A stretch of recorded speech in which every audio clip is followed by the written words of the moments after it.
La ville est en suspens, ma rue se cherche des passants.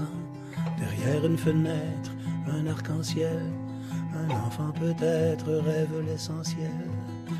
Un soleil hésitant fait fondre de joie les derniers flocons blancs. La radio me chante des mots rassurants, mais te toucher me manque, te toucher me manque tant. Quel étrange printemps entre l'incertitude et l'amour ambiant. Nos vieilles habitudes qui s'envolent au vent. Quel étrange printemps. Quel étrange printemps.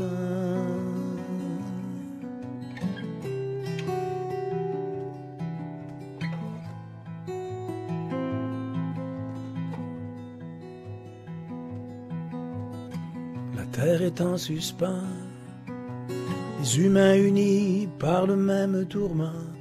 Qu'est-ce qu'on se sent petit, mais qu'est-ce qu'on aura appris, appris de grand. Quel étrange printemps entre l'incertitude et l'amour ambiant. Nos vieilles habitudes qui s'envolent au vent.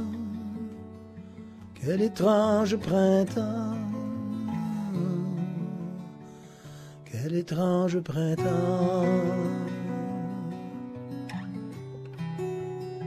Quel étrange printemps.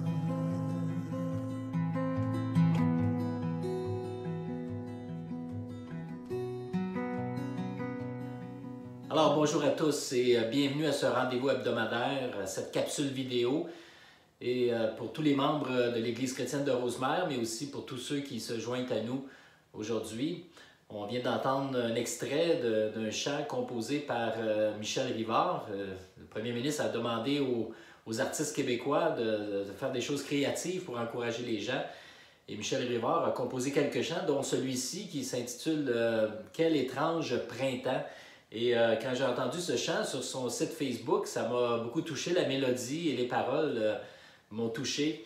Et en réalité, ce chant nous parle de cette solitude-là qu'on peut vivre et que tout nous manque tellement parce que les choses sont tellement différentes maintenant avec cette pandémie et toutes les restrictions qui sont imposées. Alors qu'on est au tout début du printemps, nous sommes le 1er avril aujourd'hui, donc on débute le mois d'avril. Et puis c'est une nouvelle saison qui est débutée depuis quelque temps, une saison qui est débutée étrangement évidemment, et on peut pas se rassembler, on est loin les uns des autres, on peut pas se serrer dans les bras. Alors c'est un étrange printemps effectivement. Et lorsqu'on pense aux saisons, on peut penser que nos vies aussi défilent comme différentes saisons, comme dans les saisons que nous connaissons ici au Québec. Nos vies comportent différentes saisons. On a la saison que j'aime beaucoup, celle de l'été, avec sa chaleur, avec ses rassemblements extérieurs et puis cette légèreté d'habillement. Et puis on n'a pas ces manteaux d'hiver, on n'est pas alourdi. J'aime l'été. Il y a aussi évidemment l'automne avec ses belles couleurs et puis qui ne dure pas longtemps malheureusement, mais quelle belle saison également aussi. Le froid commence à s'installer, les feuilles tombent, alors on commence à perdre la vie de la nature un peu et s'installe donc le froid tranquillement et ça laisse place à l'hiver. L'hiver qui au Québec est quand même un hiver assez mordant, assez froid et l'hiver, bien c'est le manque de soleil souvent, le manque de vitamine D, on est souvent plus à l'intérieur. Mais heureusement, il y a le printemps qui arrive, alors que la vie reprend son cours, les oiseaux qui chantent, et on est dans cette saison-là. Les feuilles vont commencer à sortir, les fleurs vont commencer à sortir, et puis la vie reprend son cours, et les saisons à des cycles récurrents vont se perpétuer les unes aux autres. Et c'est un peu comme ça dans nos vies. On a différentes saisons. Il y a des saisons où les choses vont bien et puis tout se passe bien. Il y a d'autres saisons où c'est bouleversé, c'est ébranlé.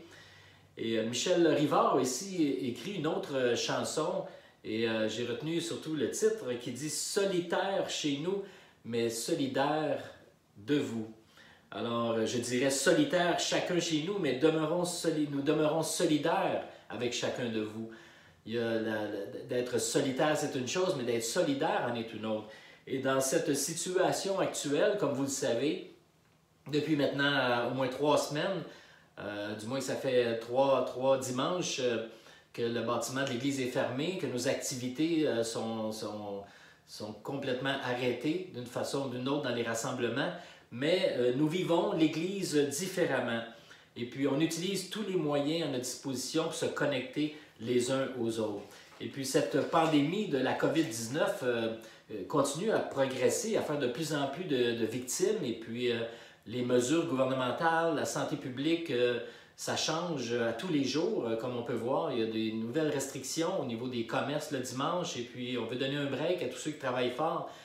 Et certainement, je veux rendre grâce à Dieu pour tous ceux et celles qui travaillent dans le milieu de la santé, les travailleurs sociaux, tous ceux qui travaillent fort, et dans l'alimentation aussi pour nous servir, et ils prennent aussi certains risques, évidemment. Alors, c'est bon de prier, de remercier Dieu pour toutes ces personnes-là.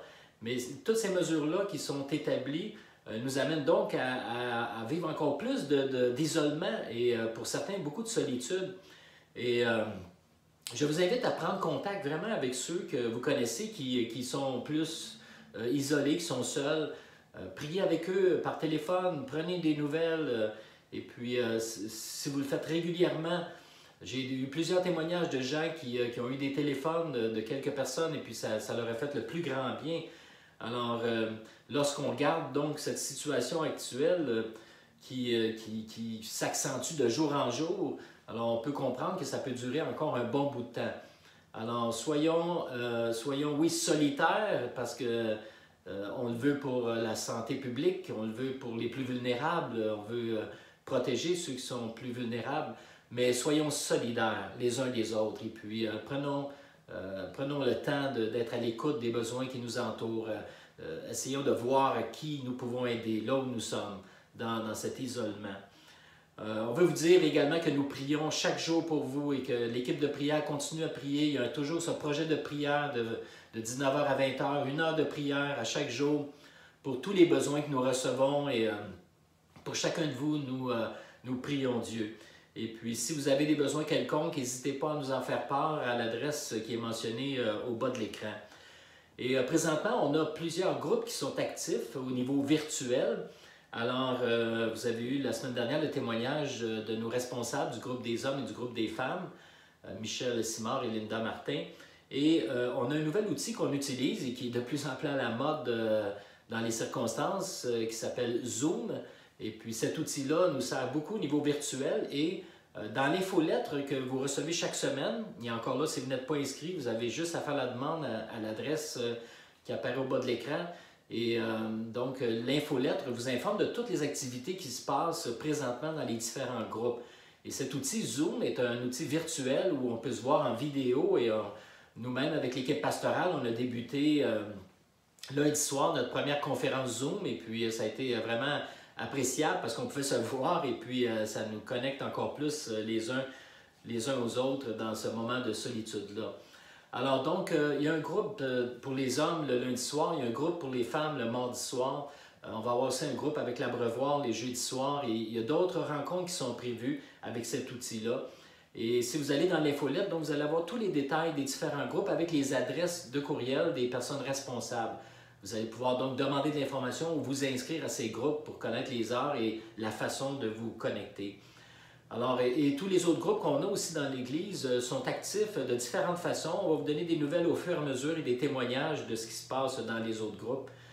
Nous avons également mis en place un système de parrainage. Donc, on a débuté ça cette semaine avec une liste où nous avons justement tous les membres de l'Église, tous ceux qui ont côtoyé l'Église, tous ceux qu'on connaît.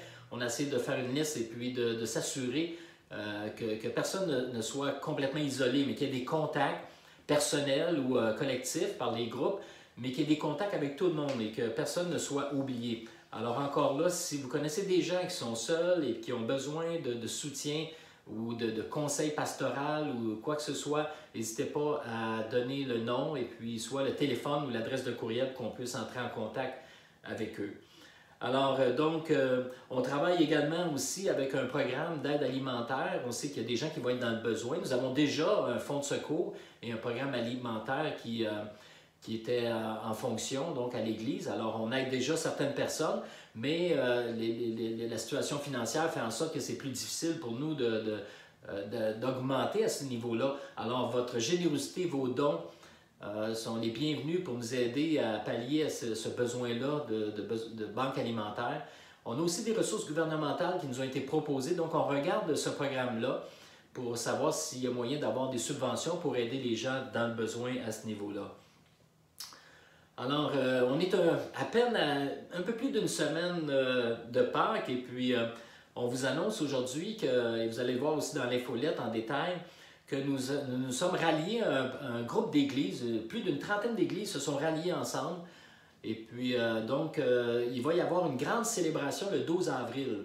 Alors, la célébration du dimanche de Pâques, elle ne sera pas locale, c'est-à-dire qu'on ne fera pas d'enregistrement local pour notre célébration à l'Église chrétienne de Rosemère. Nous allons nous unir avec toutes les autres églises dans ce projet qui s'intitule « Ensemble ». Et ensemble, on veut justement avoir cette grande fête de Pâques-là. Donc, ça va être une occasion d'envoyer l'invitation à tous vos amis, vos contacts pour cette grande célébration-là qui est principalement organisée par l'Église de la Chapelle et puis Acts 21, mais en collaboration aussi avec plus d'une trentaine d'églises qui s'unissent ensemble pour avoir un gros programme de Pâques et célébrer la résurrection de Jésus tous ensemble. Alors voilà, donc ça conclut les nouvelles communautaires et puis tout ce qui se déroule présentement à l'Église et tout ce qui se fait de façon active, virtuelle. Alors on veut continuer à vous nourrir, on veut continuer à vous servir, on veut s'assurer que vous ayez tout ce qu'il faut pour être bien nourri dans votre foi et puis aussi être rencontré dans vos différents besoins. J'aimerais, dans un deuxième temps, simplement partager un passage dans les Écritures, quelques textes aussi, une méditation, si on veut, de mi-semaine, en ce mercredi 1er avril. Et j'aimerais utiliser un texte qui se trouve dans Marc chapitre 4. Je vais en faire la lecture à partir du verset 35. Et vous allez voir à l'écran le texte apparaître. Ce jour-là, quand le soir fut venu, Jésus dit à ses disciples, « Passons de l'autre côté du lac. » Ils laissèrent la foule et amenèrent Jésus sur le lac, dans un bateau où il se trouvait. D'autres bateaux les accompagnaient. Or, voilà qu'un vent très violent se mit à souffler. Les vagues se jetaient contre le bateau, qui se remplissait d'eau. Lui, à l'arrière, dormait, la tête sur un coussin. Les disciples réveillèrent et lui crièrent, « Maître, nous sommes perdus, et tu ne t'en soucies pas? » Il se réveilla, parla sévèrement au vent et ordonna au lac, « Silence, tais-toi! » Le vent tomba, et il se fit un grand calme. Puis il dit à ses disciples, « Pourquoi avez-vous eu si peur? Vous ne croyez pas encore? » Mais eux furent saisis d'une grande crainte et se disaient les uns aux autres, « Qui est donc cet homme pour que même le vent et le lac lui obéissent? » Alors, quel texte, n'est-ce pas? Quel texte qui, dans la situation actuelle que nous vivons, me semble être un texte très pertinent. Parce que ça parle de tempête, ça parle de bouleversements subis qui arrivent. Et pour avoir moi-même été en Israël et puis avoir traversé la mer de Galilée et connaissant aussi l'histoire de cette mer-là, on nous dit que subitement les vents peuvent se lever, c'est un microclimat et puis le vent soulève les vagues qui peuvent être extrêmement hautes et rapprochées. Donc ça peut être très dangereux de juste traverser, même si la distance n'est pas tellement grande. Cette mer, ce lac demeure très dangereux. Alors ici, on a cette traversée et voilà que les vagues se jettent contre le bateau et commencent à remplir le bateau. Et lui, Jésus, était à l'arrière et il dormait paisiblement, la tête sur un oreiller, sur un coussin. Wow! J'aimerais m'arrêter sur cette réalité, sur cette phrase d'une portée incroyable pour notre foi. Voilà qu'une tempête fait rage et Jésus dort paisiblement à l'arrière de la barque. Et on peut imaginer la panique chez les disciples de Jésus. Tout le monde Tout le monde dans cette tempête, c'était des gens d'expérience, évidemment, tout le monde savait quoi faire. On essayait de stabiliser le bateau, on vide l'eau, on enlève l'eau. Et voilà qu'au fur et à mesure, l'eau rentre. Et puis, ces gens habitués à la mer, les voilà maintenant en panique. Et ils savent très bien que si la barque se remplit et qu'elle verse, c'est la mort pour eux. Dans une telle tempête, nul ne pourrait survivre. Et voilà que dans tout ce brouhaha, et puis chacun essaie de faire du mieux qu'il peut, on observe et on remarque que le seul qui ne travaille pas, c'est Jésus. Il est couché paisiblement à l'arrière de la barque et il dort la tête sur un coussin. Alors là, évidemment, la réaction des disciples, c'est de réveiller immédiatement le Seigneur Jésus et lui dire « Seigneur, sauve-nous, fais quelque chose. Nous sommes perdus et tu ne t'en soucies pas. » Quelle déclaration! Voilà que Jésus est présent. Jésus avait déjà accompli des miracles. Jésus avait déjà démontré qui il était d'une certaine manière. Et pourtant, les disciples, en panique, malgré la présence de Jésus, ont commencé à perdre courage, à perdre foi, et même à accuser Jésus en lui disant « Tu ne t'en soucies pas ». Ça me fait penser un peu dans les tempêtes qu'on peut vivre dans nos propres vies. On en connaît une présentement qui est mondiale, c'est une grosse tempête évidemment, et dans les tempêtes de nos vies, on a parfois l'impression que Dieu n'est pas là, que Dieu n'agit pas ou que Dieu dort. Et qu'il ne se soucie pas de ce que nous pouvons vivre. Et parfois, on se demande, « Seigneur, où es-tu? » Et comme quelqu'un a déjà dit, le silence de Dieu n'est pas une indication de son absence. Ce n'est pas parce que Dieu est silencieux qu'il est absent. Dieu est toujours présent. Et dans l'exemple qu'on a ici, on voit Jésus qui est présent. Et Jésus qui prend en charge, qui prend contrôle de la situation et il intervient pour apaiser les disciples, apaiser la tempête. Et beaucoup de gens se demandent aujourd'hui, dans la crise que nous vivons, mais où est Dieu? Est-ce qu'il dort? Est-ce qu'il est insensible à tout ce qui se passe? Quand est-ce que ça va arrêter tout ça? Jusqu'où ça va aller? Le nombre de morts, le nombre de victimes. Et la tempête n'est pas quelque chose d'anormal. Dans la Bible, nous avons beaucoup d'exemples de tempêtes qui ont eu lieu. On a des exemples de récits biographiques d'hommes de Dieu, de femmes de Dieu qui ont vécu des choses extrêmement difficiles et pénibles. Cela fait partie de la vie. Maintenant, ce que nous vivons est historique. En tout cas, de notre connaissance à nous, c'est mondialement historique. On n'a jamais vu ça. Et on peut se demander où est Dieu dans cette situation-là. Et ce qui m'afflige un peu par rapport à tout ça, c'est lorsque je vois dans les réseaux sociaux que je peux lire différents commentaires de certains croyants ou certaines églises même qui vont appeler au jugement de Dieu, qui vont interpréter ce que nous vivons présentement comme étant un jugement de Dieu, que Dieu est en train de juger la terre. Et c'est Dieu qui est derrière toute cette pandémie-là, derrière ce malheur-là. Vous savez qu'on a entendu dire qu'une église en France, une église des frères et sœurs, une église chrétienne, ils ont perdu 14 de leurs membres qui sont décédés de la COVID-19. Lorsque j'entends cette interprétation du jugement de Dieu, j'ai des frissons. Parce que je crois que Dieu n'est pas du tout derrière les tragédies comme celles que nous connaissons. Dieu est un Dieu d'amour, un Dieu de compassion. Dieu secourt les gens, Dieu guérit les gens, Dieu vient en aide aux gens. Dieu vient apporter le réconfort et le soutien à ceux qui font appel à lui. Et pour nous, en tant que croyants, c'est important de réaliser que notre foi est de garder les yeux fixés sur Jésus. Et même si nous avons l'impression qu'il n'agit pas, Jésus est présent, il est là, il est avec nous. Quelqu'un a dit que dans cette crise, on n'a pas besoin de prophètes de malheur, mais on a besoin de bons gestionnaires. Et j'ajouterai à ça, évidemment, on a besoin de bons prieurs, on a besoin des gens qui prient, des gens qui intercèdent. Évidemment, des prophètes de malheur, il y en a dans toutes les occasions. Mais dans la crise que nous vivons présentement, le mot d'ordre devrait être la solidarité, la compassion, la prière. Et c'est notre rôle en tant que croyants et en tant qu'Église aussi, d'être à l'écoute des besoins de ceux et celles qui souffrent autour de nous.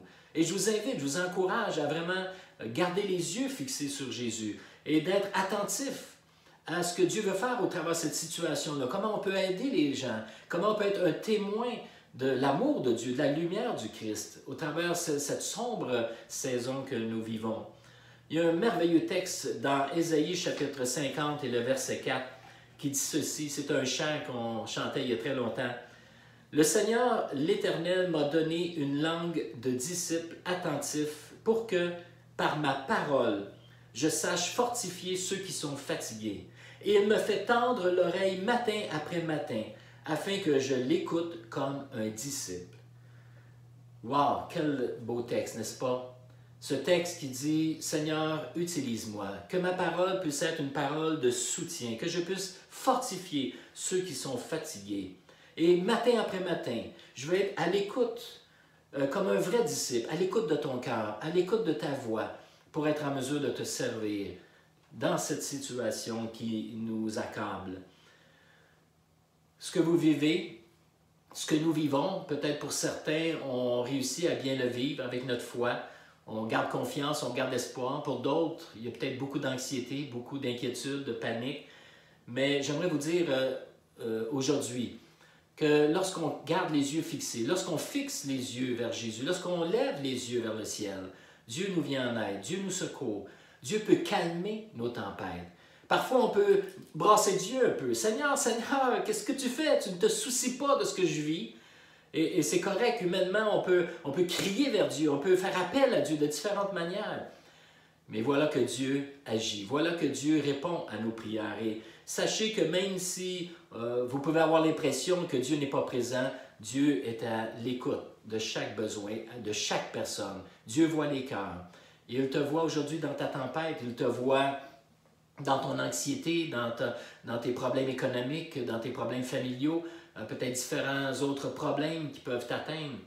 Et j'aimerais te dire, de donner cette parole d'encouragement aujourd'hui, que Dieu est celui qui peut te réconforter, Dieu est celui qui peut te soutenir, Dieu est celui qui peut te sauver. Jésus s'est levé, il a calmé la tempête, les disciples ont été sauvés, et voilà que Jésus les a rassurés par sa présence, en leur disant, mettez votre confiance, placez votre confiance en moi, gardez les yeux fixés sur moi. Et il y a ce texte qui dit dans Hébreux 10, gardons les yeux fixés sur Jésus, qui nous a ouvert le chemin de la foi. Et c'est lui qui l'amène à la perfection. Alors si dans nos vies, parfois, on peut sembler qu'on est dépassé, on est débordé par les situations, l'eau qui rentre dans notre barque et les situations qui nous dépassent et ça déborde, eh bien, dans tous ces vents forts, dans ces eaux tumultueuses, Jésus est là, Jésus est présent. Il est à l'arrière, il nous soutient, il nous garde, il nous protège. Et il est dit dans Ésaïe 26, 33, je termine avec ce verset, il est dit, à celui qui est ferme dans ses dispositions, tu assures la paix parce qu'il se confie en toi. Alors c'est un encouragement aujourd'hui que j'aimerais vous laisser en vous disant, gardons les yeux fixés sur Jésus et soyons à l'écoute de Dieu, de son cœur, comme de vrais disciples. Et soyons en action, soyons ouverts pour aider ceux et celles qui en ont besoin. Alors, que Dieu vous bénisse abondamment. Passez une belle journée, une bonne semaine. On se revoit dimanche. Dimanche, le 5 avril, nous avons une célébration particulière.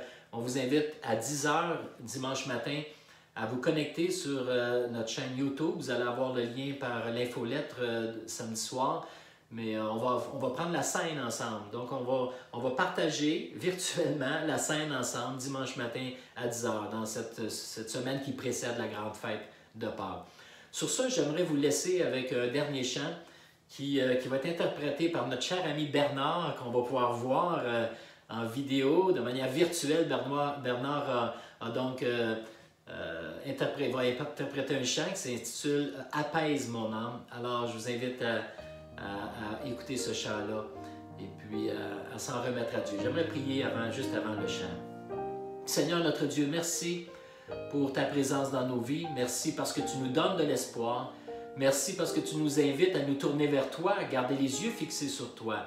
Et alors que nous le faisons, alors que nous sommes fixés sur toi, Seigneur, tu nous rassures, tu nous combles, tu nous bénis, tu nous donnes de l'espoir. Et Seigneur, nous voulons te glorifier. Je veux prier pour chaque personne qui est à l'écoute de ce message et qui n'a pas vécu cette expérience personnelle avec toi. de connaître ton amour, de connaître comment tu peux nous soutenir et être là dans nos vies, dans les tempêtes de nos vies. Je prie que ton Esprit Saint, ton puissant Esprit puisse les soutenir, les toucher et agir ainsi dans chacune de leurs vies. Je prie au nom de Jésus, Père. Amen. Que ce chant puisse apaiser votre âme.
Ma vie est dans ta